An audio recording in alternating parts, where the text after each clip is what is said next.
Todo mundo participando. CENED.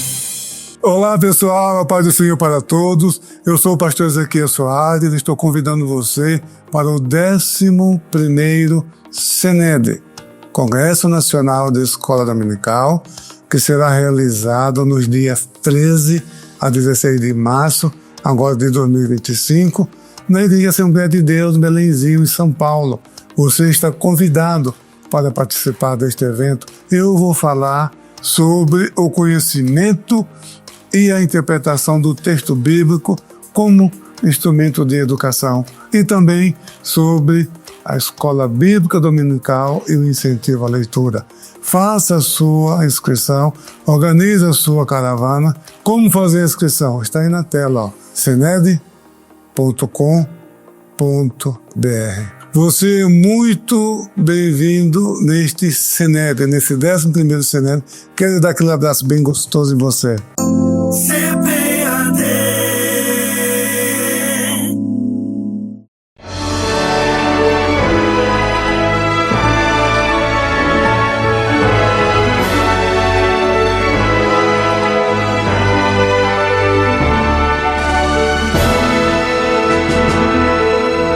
Subsídios.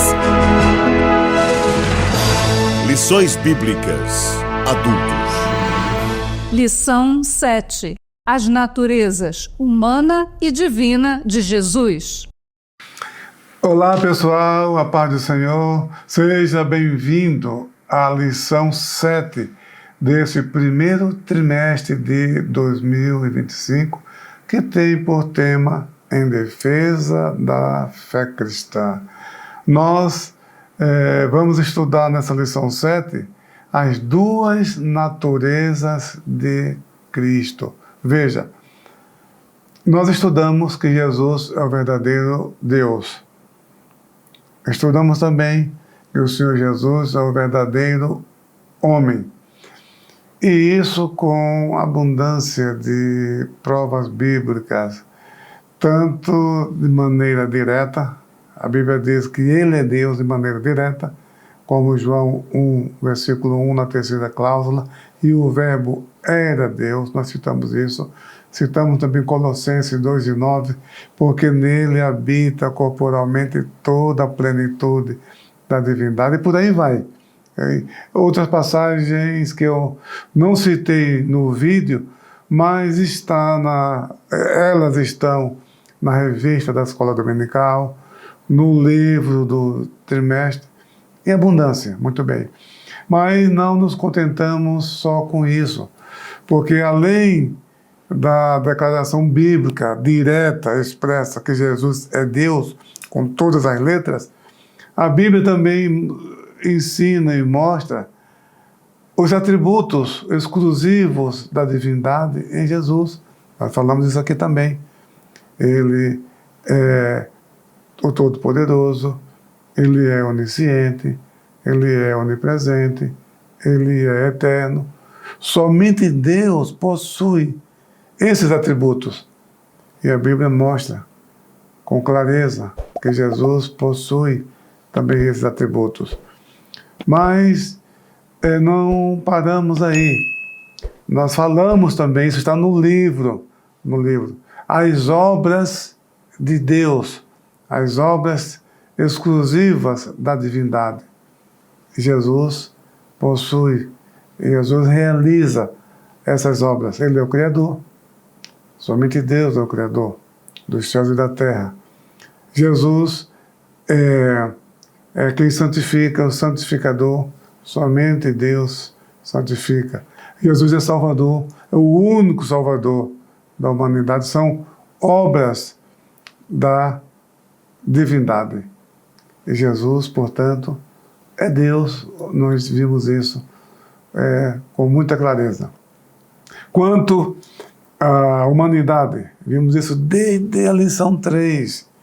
Desde a lição 3, que os apóstolos, principalmente João, mostram em resposta ao emergente grupo gnóstico, mostrando que o Verbo se fez carne.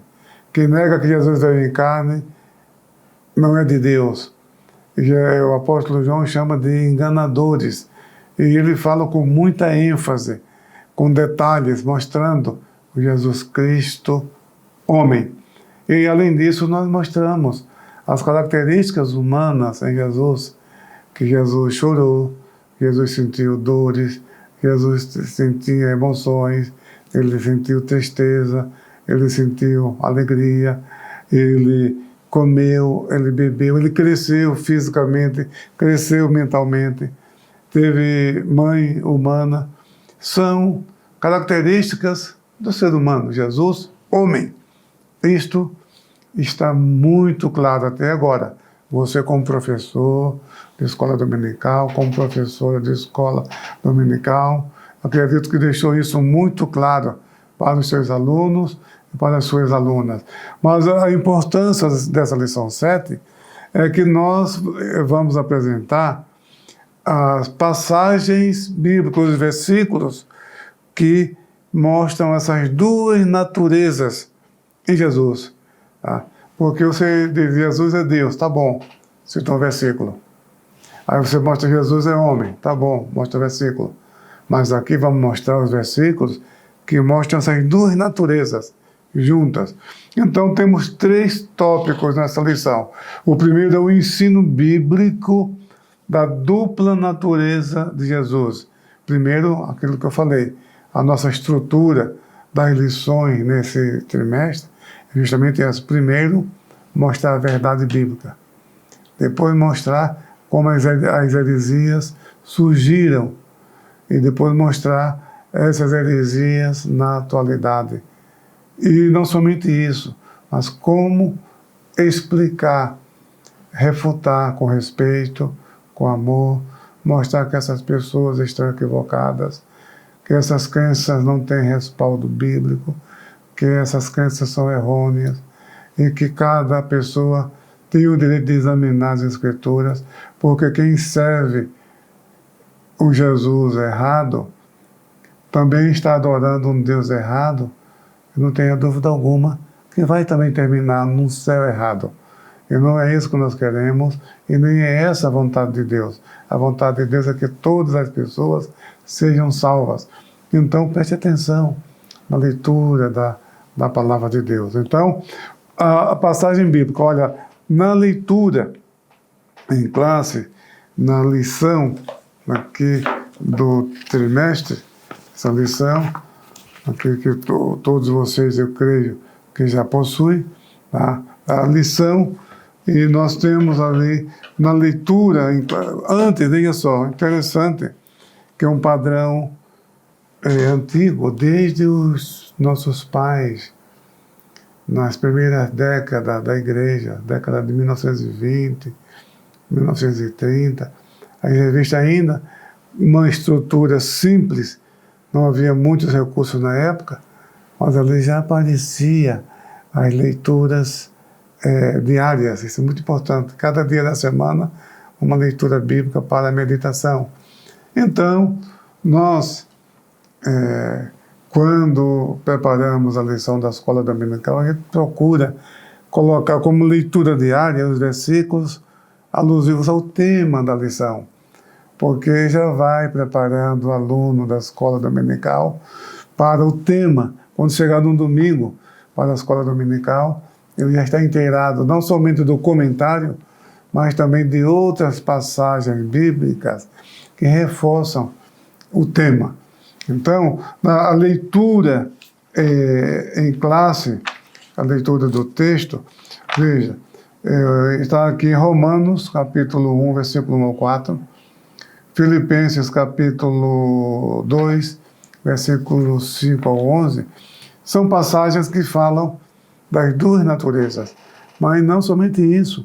Romanos, capítulo 9, versículos 4 e 5, também apontam as duas naturezas de Cristo.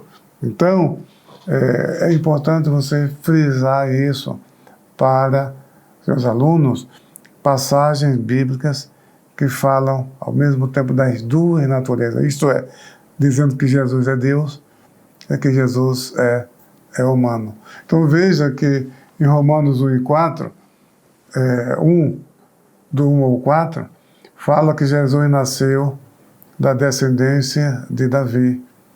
Está dizendo com isso que ele é humano. Veio de uma família humana, de um personagem histórico, o rei Davi, rei de Israel. Veio da descendência de Davi. Então o apóstolo Paulo está mostrando, frisando com isso, o lado humano, o Jesus histórico, o Jesus herdeiro do trono de Davi. Mas nessa mesma passagem, ele fala de Jesus foi ressuscitado dentre os mortos. Ele usa essa expressão que diz aqui no versículo 4, diz assim, e é decretado Filho de Deus em poder, segundo o Espírito de santificação, pela ressurreição dos mortos, Jesus Cristo, nosso Senhor. Veja, quando fala Filho de Deus, já vimos isso, que Filho fala da identidade, da mesma natureza. Nós já estudamos isso. Então, Filho fala de natureza igual ao Pai. Nós citamos isso quando mencionamos o Salmo 8, nós explicamos isto, quando Jesus também repreendeu os escribas e fariseus, em Mateus 23, Jesus mostrando que quando eles diziam que jamais se associariam aos seus pais para matar os profetas, porque Jesus disse que eles, aquela geração, aqueles líderes religiosos, tinham por costume adornar o túmulo dos profetas, a sepultura dos profetas, falando, nossa, porque nossos pais fizeram tanta barbaridade? Se nós vivêssemos na época de nossos pais, jamais mataríamos os profetas. Aí Jesus disse, olha vocês, só em chamar os assassinos dos profetas de pai de vocês, está mostrando que vocês são iguais a eles. Então, filho fala de natureza igual. E aqui o apóstolo Paulo fala, primeiro, veio da descendência de Davi, homem, Jesus homem, declarado Filho de Deus, portanto Deus. E não somente isso, ele fala Jesus Cristo, nosso Senhor. Essa expressão é muito forte. Kyrios, Senhor. O mesmo texto que a Septuaginta, sabe? Aquela primeira tradução, aquela antiga tradução da Bíblia, mais especificamente do Antigo Testamento, do hebraico para o grego, que é a Bíblia usada pelo apóstolo Paulo, que era a Bíblia usada pelos rabinos nas sinagogas da diáspora, da dispersão. Há inúmeras citações da Septuaginta no Novo Testamento, e a Septuaginta traduz o tetragrama, o nome Yahvé, que significa Senhor, o nome Javé, o nome do Deus de Israel, um dos nomes do Deus de Israel, e também traduz Adonai, que é um nome divino exclusivo para a divindade. Por exemplo, em Isaías capítulo 6, quando Isaías diz, eu vi o Senhor assentado sobre um alto e sublime trono, o Senhor ali está, Adonai, é um nome divino. Aí quando fala assim, versículo 3, Santo, Santo, Santo, é o Senhor dos exércitos, e a terra está cheia da sua glória. Então o Senhor dos exércitos, ali está Yahvé Sabaoth. Yahvé Sabaoth. Então ali está o tetragrama. Então veja que a Septuaginta usa Kyrios para traduzir tanto Adonai como para traduzir o tetragrama. E o nome Kyrios é aplicado ao Senhor Jesus. E veja que Paulo diz em Romanos, capítulo 10, versículo 9, que confessa que Jesus Cristo é o Senhor, confessa com a boca que Jesus é o Senhor e crê no coração, tem a vida eterna. Então a salvação depende de receber e crer em Jesus como Deus verdadeiro, como Senhor.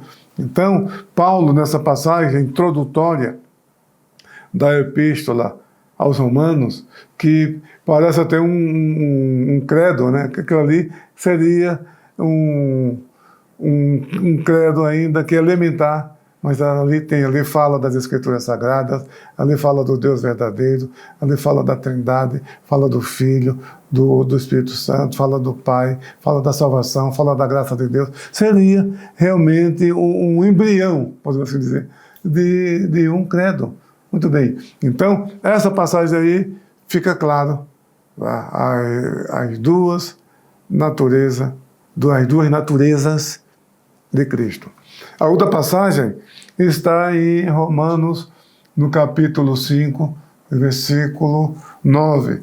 Eu gostaria de ler, a minha Bíblia não está aqui, mas Paulo diz, quando ele cita os privilégios da nação de Israel, ele fala que dos quais são os pais, dos quais é o Cristo, segundo a carne, Deus bendito para sempre. Amém.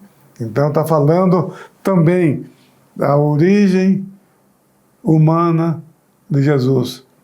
Ele veio da nação de Israel. Está falando do povo da promessa. Fala dos pais, dos profetas, da tradição, dos conceitos. Está falando de Israel. Fala que Israel deu ao mundo o Salvador, o Messias, o Cristo. Como Jesus já havia dito à mulher samaritana, em João no capítulo 4, versículo 22, Jesus disse: a salvação vem dos judeus. E Paulo agora especifica que a salvação, o Salvador, é o Senhor Jesus. Então, veio de uma nação, veio de um povo, portanto, natureza humana. Aí fala o qual é Deus bendito sobre todos. Amém. Ele está falando nessa passagem as duas naturezas de Cristo. Aí tem um problema que não vai ser possível explicar aqui, mas veja no livro. No livro deixou isso muito claro, porque o texto antigo é chamado scripto continua. Não havia separação de palavras, de sílabas. E o escriba escrevia. Chegava no final da linha, voltava à linha seguinte. Não tinha regra de separação silábica. Não tinha luxo, não. Era direto. Muito bem. Então, o que acontece? Com o passar do tempo, aí foi necessário separar as palavras, como nós encontramos hoje em qualquer texto escrito. Muito bem.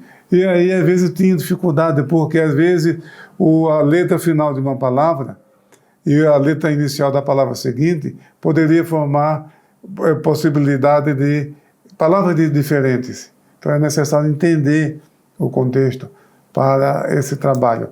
E aí, os unitaristas, que não gostam da divindade de Jesus, colocaram uma vírgula ou no lugar errado, ou um ponto no lugar errado, fala do qual veio Cristo, segundo a carne, ponto. Aí coloca que Deus seja bendito para sempre. Destoou, sabe? Desvinculou, sabe? E isso quem faz são geralmente os que não gostam da divindade de Jesus. Mas, na verdade, o que o apóstolo está mostrando é a divindade e a humanidade de Cristo. Então, aí não é para colocar um ponto, é para colocar direto o qual é Cristo segundo a carne, o qual é Deus bendito para sempre. Amém. Deus está falando das duas naturezas de Cristo, Jesus Cristo homem, Jesus Cristo Deus. E, finalmente, a outra base bíblica muito forte é a passagem de Filipenses, capítulo 2, versículos 5 ao 11, que era, na verdade, um hino cristão, que interessante, a gente lê os escritos paulinos, muitas coisas, ele recebeu essa revelação diretamente do Senhor Jesus, outras ele recebeu essa revelação com base no Antigo Testamento, porque o ensinamento dele tinha fundamentos bíblicos nas Escrituras dos seus antepassados. Mas outras passagens eram ensinos da igreja, provenientes até do próprio Cristo, ou dos seus companheiros, dos seus colegas, ou dos apóstolos, como a bênção apostólica. A bênção apostólica a graça do Senhor Jesus Cristo e o amor de Deus, a comunhão do Espírito Santo, sejam com todos. Isso era também já usado nas igrejas, talvez até mesmo antes da conversão de Saulo de Tarso. Essa fórmula já se usava nas igrejas, e Paulo inseriu na sua epístola aos Coríntios, na segunda epístola aos Coríntios. O mesmo acontece, você vê Gordon Fee, um livro sobre Jesus Cristo, publicado pela CPE dele, ele apresenta os fundamentos dessa ideia de que era um cântico, um hino dos cristãos nos primeiros anos da comunidade cristã, que eles louvavam a Deus com essa passagem. Paulo inseriu na epístola aos Filipenses, o qual Jesus não teve por usurpação ser igual a Deus, mas aniquilou-se a si mesmo, esvaziou-se a si mesmo, assumindo a forma de homem, e como homem, como servo, e foi levado até a morte de cruz, como diz o texto, mas Deus lhe deu um nome que é sobre todo nome, para que ao nome de Jesus Cristo se dobre todos os joelhos que estão no céu e na terra, e toda língua confesse que Jesus Cristo é o Senhor, para a glória de Deus Pai. Aí foi muito claro, muito direto. Jesus, homem, servo, padeceu, morreu na cruz. Ali está o homem perfeito, todas as características do servo sofredor. Muito bem. Aí depois fala que recebeu um nome que está acima de todo nome, para que ao nome de Jesus Cristo se dobre todos os joelhos. Quer dizer, a adoração de todos que estão no céu, na terra e debaixo da terra. E toda língua confesse que Jesus Cristo é o Senhor, para a glória de Deus Pai. Essa passagem, de todos os joelhos se dobrarem diante de Cristo, está lá em Isaías 45, 22, que todos os povos, todas as línguas, todos os povos vão se dobrar diante do Deus de Israel, do Deus verdadeiro. E o mesmo apóstolo Paulo, que ele conhecia as Escrituras, ele diz que isso vai acontecer com o Senhor Jesus. Portanto, ele é Deus. Jesus Cristo Deus, Jesus Cristo homem. Muito bem. Então aqui eu finalizo essa primeira parte sobre os fundamentos bíblicos das duas naturezas de Cristo, não falando de maneira separada, pegando as passagens bíblicas que falam da divindade, pegando as passagens bíblicas que falam da humanidade. Não, estou pegando passagens bíblicas que falam das duas coisas juntas. Jesus Cristo homem, Jesus Cristo Deus, as duas naturezas, humana e divina. Tudo bem? Agora, o que aconteceu ao passar do tempo, a história? Então, surgiram algumas heresias. Vamos destacar aqui duas. A de Nestório e a de Eutico. Nestório, patriarca de Constantinopla, um erudito, conhecido pela sua piedade. Ele nasceu em Antioquia, era um monge, foi constituído patriarca de Constantinopla no ano 428. Tá? Então, o que acontece é que na época, Cirilo, bispo de Alexandria, defendia a tese, a doutrina do Theotokos. O que é Theotokos? Seria, claro, hoje a Igreja Católica usa a expressão Mãe de Deus. Sabe? Então, e Nestório já combatia isso. Mas a popularidade dessa expressão e a força que tinha Cirilo, bispo de Alexandria, fez com que prevalecesse esse pensamento equivocado, que não tem fundamentação bíblica. Então, Theotokos literalmente significa portadora de Deus. Então, o que Nestório dizia era o seguinte, que Maria não podia ser mãe de Deus, porque Deus é eterno. Maria é criatura. Como? É um contrassenso. Isso aí não é difícil você entender isso. Qualquer pessoa pode entender isso com facilidade. Deus é eterno? É. O que significa eterno? Que não teve princípio. não teve começo e nem fim. Isso diz a eternidade. Deus existe desde a eternidade. Salmo 90, versículo 1 fala: Senhor, antes que houvesse dias, antes que houvesse os montes, sim, de eternidade a eternidade, Tu és Deus. É assim que encontramos no Salmo 90, a oração de Moisés, servo de Deus. Então, Deus é eterno. Como que Maria, que nasceu num ponto da história, no início da era cristã, ela pode ser mãe de Deus? Então, na história, não estava equivocado, não estava certíssimo, correto. Então, ele sugeriu o seguinte: Cristotokos, ou seja, mãe de Cristo. Aí está certo, que Maria é mãe de Jesus, homem, não de Jesus Deus, porque o verbo é eterno. Lá em João capítulo 1, já estudamos isso. No princípio era o verbo, e o verbo estava com Deus, e o verbo era Deus. Então, quando fala no princípio era o verbo, o que João está dizendo com isso? Que no princípio, lá em Gênesis 1:1, no princípio criou Deus os céus e a terra. Quando isso aconteceu, era o verbo, quer dizer, ele já existia. O verbo ser é um verbo existencial. Então, no princípio era o verbo, quer dizer, na criação de todo o universo, das coisas mais antigas do mundo, era e já existia o verbo. Então, Maria é mãe de Jesus, homem, não do Logos, não do verbo, porque o verbo é eterno. Muito bem. Então, na história, eu não fui muito feliz com a sua exposição, embora tivesse embasamento bíblico, mas ele não teve, o seu pensamento não teve boa acolhida por causa não somente da popularidade desse pensamento, que permanece ainda hoje na Igreja Católica Romana, como também o prestígio, a força, o poder que tinha o bispo de Alexandria, Cirilo. Muito bem. Então, esse foi um ponto que parece desvinculado da lição 7, que fala das naturezas humana e divina de Jesus. Mas por quê? Porque Nestório foi acusado de uma heresia em afirmar que as naturezas humana e divina de Jesus, comparada com ser marido e mulher, homem e mulher, uma só carne.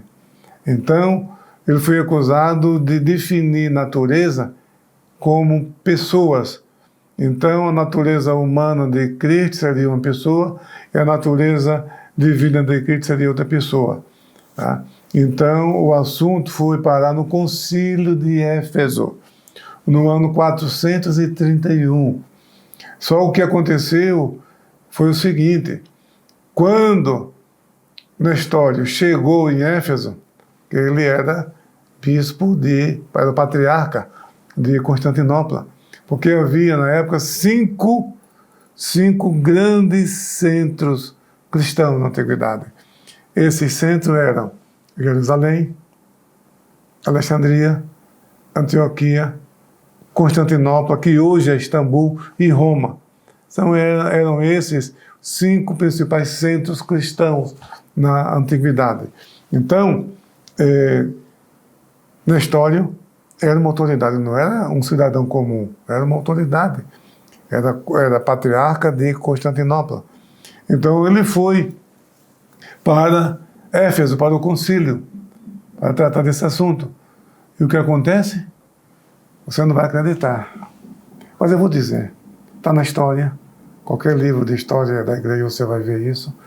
Quando ele chegou em Éfeso, o concílio já estava terminado, ele foi condenado, foi julgado, condenado, e o imperador baniu, foi para o exílio. Não teve chance de ser ouvido, não teve o princípio do contraditório, não teve direito de defesa.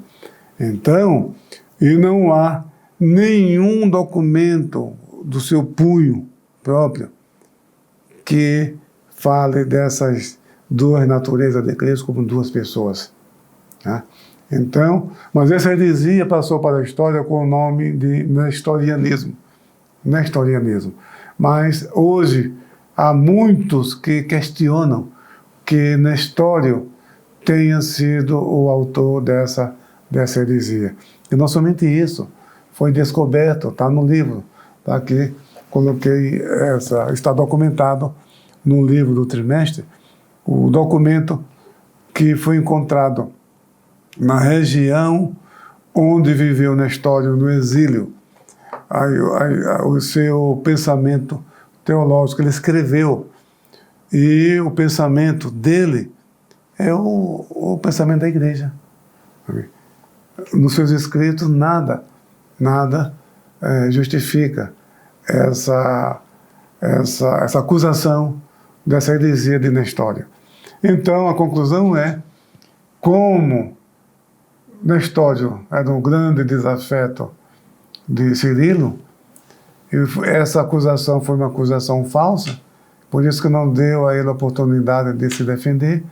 Então essa é uma linha, e a maioria pensa assim, mas há quem acredita ainda que ele era herege mesmo e acabou. Pronto, aquilo, ele ensinou isso, sim, quem defenda essa linha.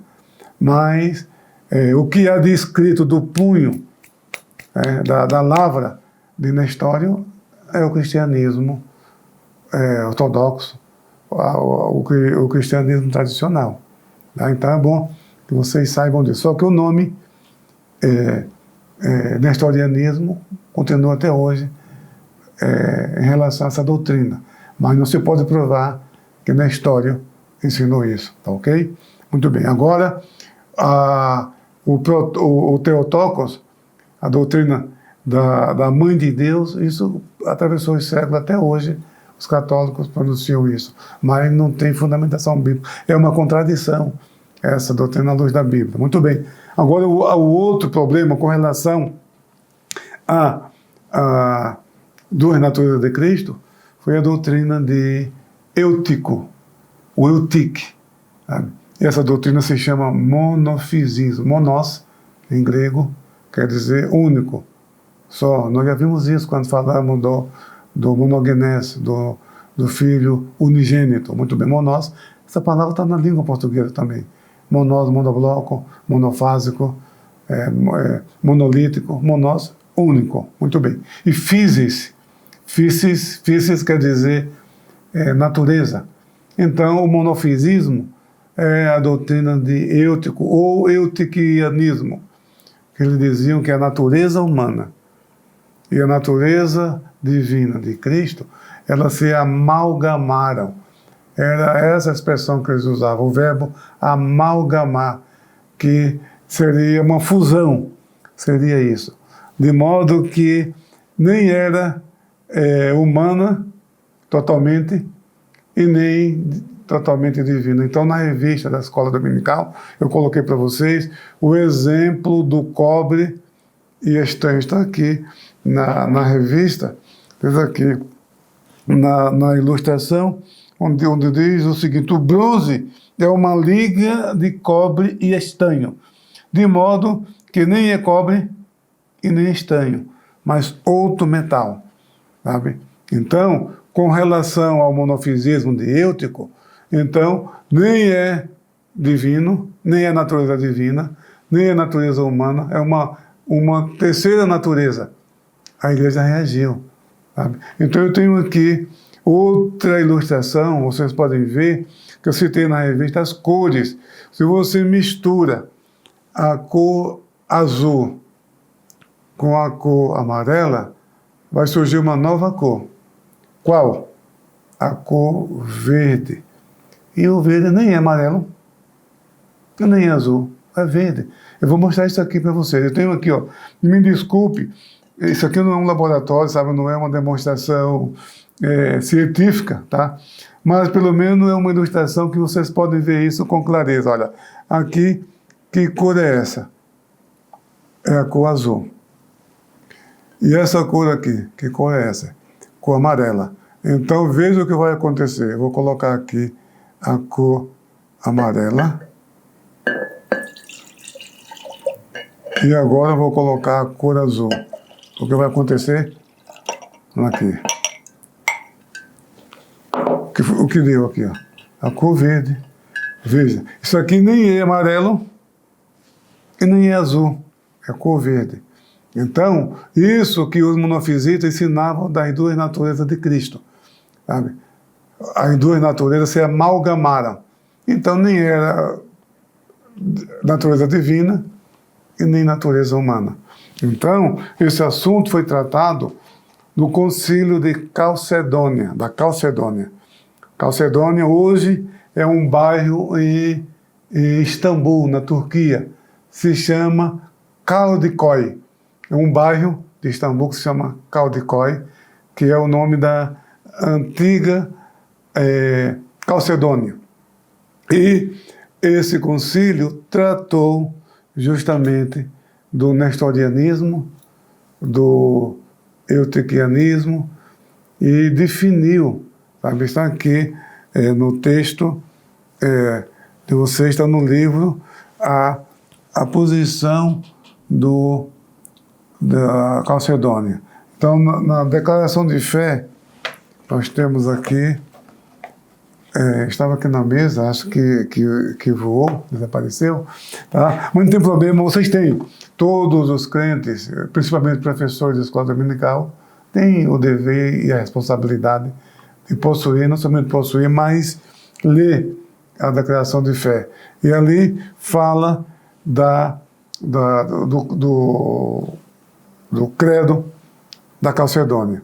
Então eu tenho aqui, diz assim, ó, fiéis aos santos pais, todos nós, perfeitamente unânimes, ensinamos que se deve confessar um só e mesmo Filho, nosso Senhor Jesus Cristo, perfeito quanto à divindade e perfeito quanto à humanidade, verdadeiramente Deus e verdadeiramente homem, constando de uma alma racional e de corpo consubstancial ao Pai, segundo a divindade, e consubstancial a nós, segundo a humanidade, em todas as coisas semelhante a nós, excetuando o pecado, gerado, segundo a divindade, antes dos séculos pelo Pai, e segundo a humanidade por nós